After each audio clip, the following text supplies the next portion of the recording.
एक तरफ ओम बिरला के खिलाफ अविश्वास प्रस्ताव को लेकर एनडीए और इंडिया गठबंधन की लामबंदी, वहीं दूसरी ओर ओम बिरला का विदेश जाना आखिर क्या संकेत देता है? आखिर सरकार ओम बिरला को विदेश भेजकर विपक्ष और देश और संसद को क्या संदेश देना चाहती है?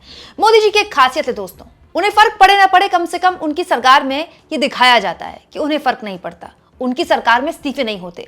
राजनाथ सिंह ने कुछ साल पहले ये बात बोली थी जो आज बिल्कुल फिट साबित हो रही है। दोस्तों, मोदी कैबिनेट के मंत्री हरदीप पुरी, जिनका नाम न केवल एप्स्टीन फाइल में आ गया बल्कि उनका कम्युनिकेशन भी एस्टैब्लिश हो गया एप्स्टीन के साथ, उन्होंने खुद स्वीकार कर लिया कि वो 3-4 बार, बाकायदा 4 बार मिले हैं, चाहे दल के साथ मिले ही हो क्यों ना, लेकिन उनका इस्तीफा नहीं हुआ। और अब ओम बिरला के साथ भी सरकार खड़ी है, कम से कम यही दिखाई देता है।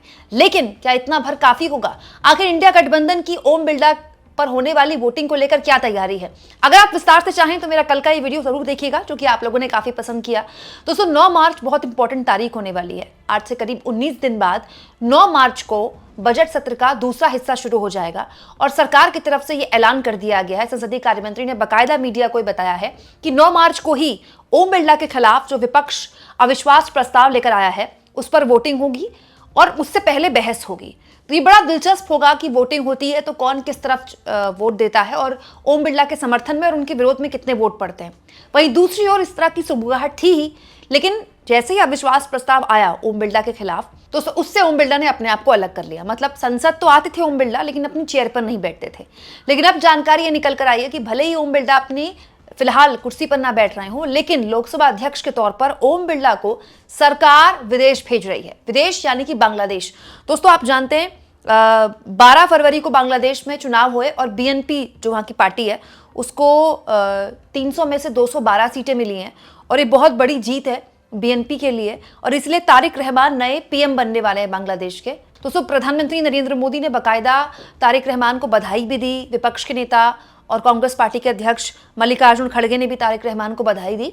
लेकिन इंपॉर्टेंट ये है कि बाकायदा एक प्रतिनिधि मंडल जाएगा भारत से, जो कि तारिक रहमान के जो स्वेरिंग इन सेरेमनी है, शपथ ग्रहण समारोह है, वो अटेंड करेगा ऑफिशियली भारत की तरफ से।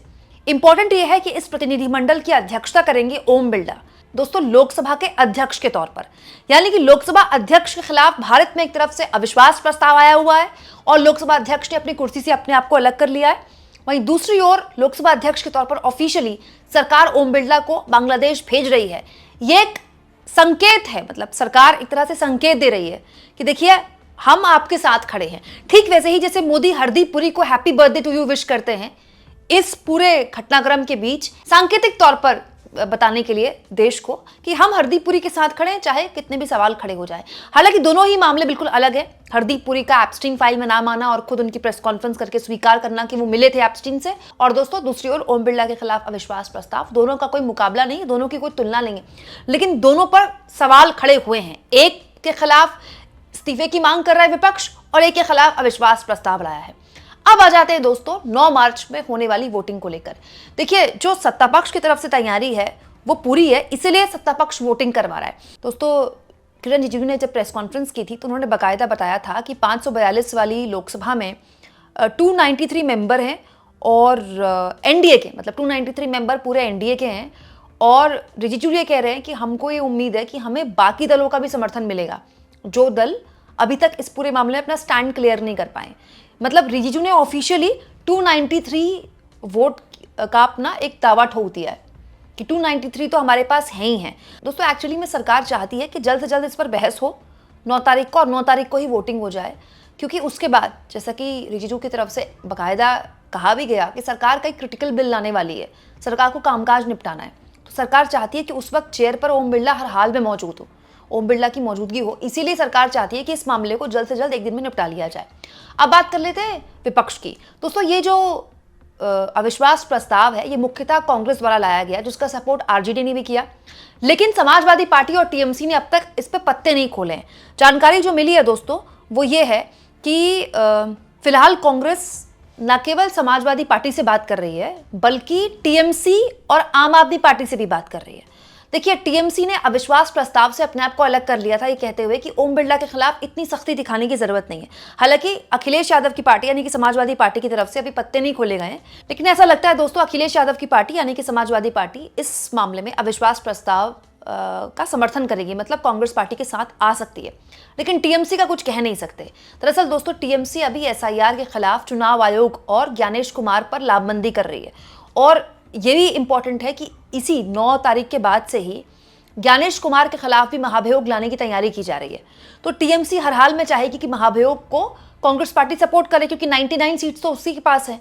तो हो सकता है कि ऐसी कोई चर्चा हो विपक्ष के बीच कि अगर आपको महाभियोग में हमारा समर्थन चाहिए, मतलब कांग्रेस पार्टी कहे कि अगर आप चाहते हैं कि महाभियोग में हम आपके महाभियोग का समर्थन करें, तो आपको इस पूरे मामले में, अविश्वास प्रस्ताव वाले मामले में विपक्ष का साथ देना होगा। दोस्तों, कल मैंने आपको बताया था कि 99 कांग्रेस के सांसद हैं, समाजवादी पार्टी के सांसद, डीएमके के सांसद, इसके अलावा टीएमसी के सांसद, ममता बनर्जी की पार्टी, उद्धव ठाकरे के सांसद, शरद पवार की पार्टी के सांसद, आरजेडी, सीपीआईएम, आम आदमी पार्टी, जिसको लेकर हालांकि संशय है, लेकिन मैंने इसलिए जोड़ा क्योंकि आम आदमी पार्टी संसद में विपक्ष के साथ ही रहती है, जेएमएम और नेशनल कॉन्फ्रेंस जम्मू कश्मीर की पार्टी, इन सबको मिलाकर 220 के आसपास का आंकड़ा बनता है।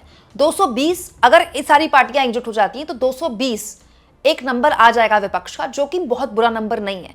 भले ही अविश्वास प्रस्ताव गिर जाए और पास ना हो पाए, ओम बिरला की कुर्सी बनी रहे, लेकिन ये एक सांकेतिक तौर पर बड़ी जीत होगी विपक्ष की, कि वो आने वाले 3.5 सालों में बार बार बोलेगी कि ये जो लोकसभा अध्यक्ष हैं, ये इन पर तो हमें विश्वास ही नहीं है, क्योंकि इनके खिलाफ देखिए इतने वोट पड़े थे। तो इसीलिए दोस्तों कांग्रेस पार्टी लामबंदी कर रही है। अब वो टीएमसी को मना पाती है कि नहीं मना पाती है, आम आदमी पार्टी को मना पाती नहीं मना पाती है, देखने वाली बात होगी, क्योंकि दोस्तों आम आदमी पार्टी के खिलाफ तो कांग्रेस पार्टी ने चुनाव लड़ना है पंजाब में। लेकिन जिस तरह से ओम बिरला को पूरे प्रतिनिधिमंडल के साथ बांग्लादेश भेजा जा रहा है, यह अपने आप में सरकार की तरफ से वही संकेत है कि भाई हम आपके साथ हैं।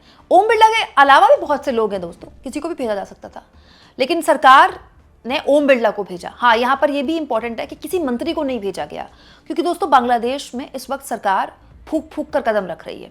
लेकिन हाँ, ये मैं कहूंगी दोस्तों कि ओम बिरला का बांग्लादेश जाना अंधभक्तों को कैसा लगता होगा। अभी 2-2.5 महीने पहले तक दोस्तों बांग्लादेश को लेकर देश के टीवी चैनल्स में किस तरह की खबरें चल रही थी, और ये सच भी है कि बांग्लादेश में अल्पसंख्यक हिंदुओं पर जबरदस्त तरीके से अटैक हुए और खुलेआम अटैक हुए, और उस पूरे मामले में भारत सरकार की तरफ से लंबे वक्त तक चुप्पी साधी गई।